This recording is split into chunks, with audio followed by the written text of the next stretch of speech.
Hi అండి, welcome back to my channel. ఈరోజు మన ఛానల్లో శనగల ప్రసాదం ఎలా చేసుకుందామో చూద్దాం. ఫస్ట్ శనగలు ఒక 5 నుండి 8 గంటల వరకు నానబెట్టాలండి.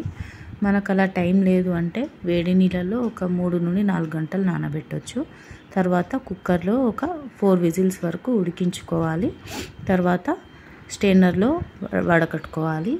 ఇప్పుడు ఒక ప్యాన్ తీసుకొని దాంట్లో ఆయిల్ వేసుకొని జీలకర్ర ఆవాలు వేసుకోవాలి, పసుపు,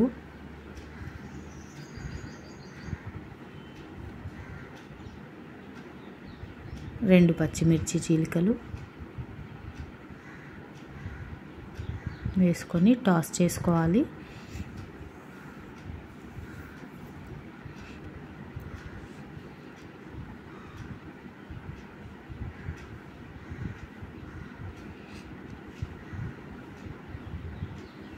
ఇప్పుడు మిర్చి ఫ్రై అయ్యాయి కదా, మనము ఉడకబెట్టుకున్న శనగలు వేసుకొని కలుపుకోవాలి.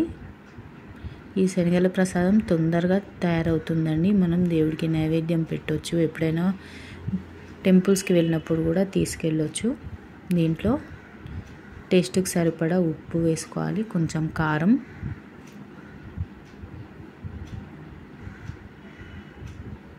ధనియాల పొడి, గరం మసాలా వేసుకోవాలి.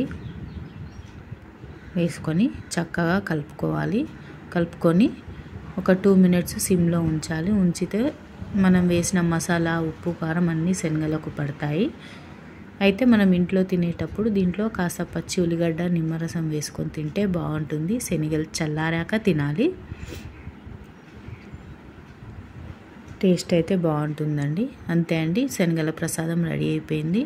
మీకు నచ్చినట్టయితే లైక్ చేయండి, షేర్ చేయండి, సబ్స్క్రైబ్ చేయండి. బాయ్.